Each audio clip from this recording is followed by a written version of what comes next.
Assalamualaikum, saya ucapkan terima kasih atas kunjungannya di channel ini. Dalam video kali ini, saya akan menggambarkan dan sekaligus menceritakan satu cerita dengan judul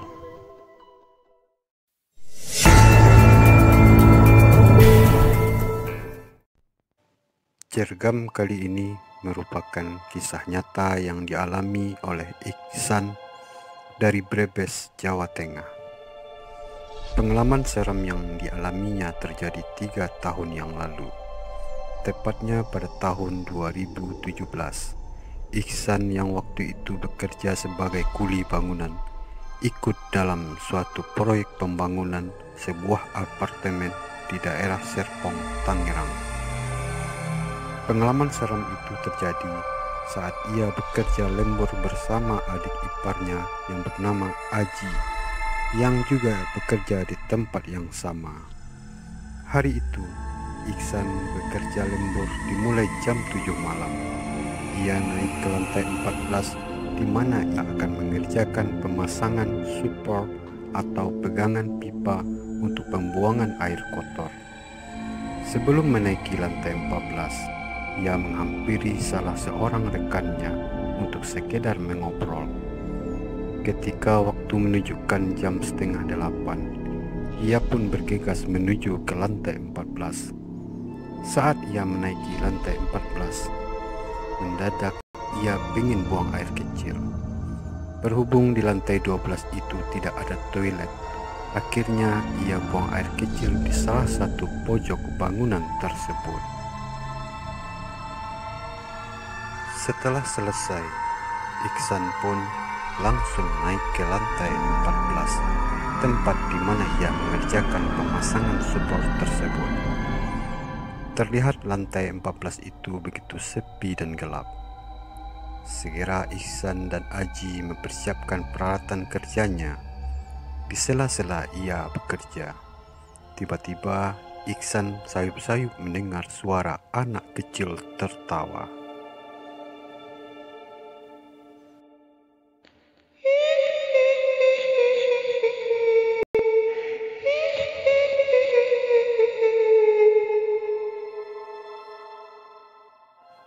Suara tawa itu begitu jelas sekali terdengar. Padahal di dalam area proyek begitu bising karena suara peralatan dari orang-orang yang bekerja di bangunan tersebut. Iksan yakin bahwa suara anak kecil yang ia dengar bukanlah suara biasa. Iksan pun menyampaikan kepada Aji bahwa ada yang menemani mereka bekerja. Aji pun merinding dan ketakutan mendengar penuturan Iksan tersebut.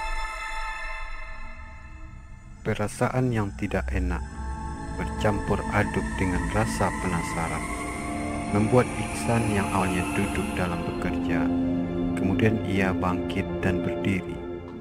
Saat itulah ia merasakan seperti ingin pingsan. Rasa pusing yang tiba-tiba membuatnya menutup mukanya, dan dalam hati ia berkata, Aji pasti akan ditampakkan sosok makhluk halus tersebut. Dan benar saja, tiba-tiba Aji berteriak ketakutan. Dari jarak 10 meter di mana Aji berdiri, ia melihat sosok anak kecil berpakaian daster putih dengan muka yang hancur mengeluarkan darah, serta daster putih yang dipenuhi oleh darah. Aji berteriak ketakutan sambil menutup matanya. Teriakan Aji membuat Iksan pun kaget, dan ia pun menanyakan tentang sosok apa yang dilihat oleh Aji. Aji pun menunjuk ke arah makhluk halus tersebut berdiri. Setelah keadaan mulai tenang, Iksan dan Aji pun langsung beranjak dari lantai 14 tersebut. Ketika mereka sedang berjalan, kembali Aji dibuat kaget dengan penampakan sosok anak kecil yang berlumuran darah yang menampakkan wujudnya pada Aji. Sosok itu begitu dekat dengan mereka. Sosok itu berada di tangga sambil melotot ke arah Iksan. Lagi-lagi Iksan tidak melihat penampakan itu. Iksan dan Aji pun segera bergegas menuju lantai 12. Sesampai di sana, Iksan pun menceritakan kejadian yang ia alami bersama Aji kepada sahabatnya. Di saat bercerita itu, tiba-tiba Aji merasakan mual dan ia muntah. Melihat kondisi tersebut, Iksan dan Aji pun langsung turun ke lantai dasar untuk bersiap-siap pulang. Menurut Iksan, sebenarnya di hari-hari selanjutnya, ia dan Aji masih diganggu oleh penampakan anak kecil tersebut. Bahkan membuat Aji sampai jatuh sakit. Di hari-hari selanjutnya, masih tetap saja keadaan seperti itu. Demikianlah video cerita bergambar kali ini. Sampai jumpa di video cerita bergambar lainnya. Terima kasih. Wassalam.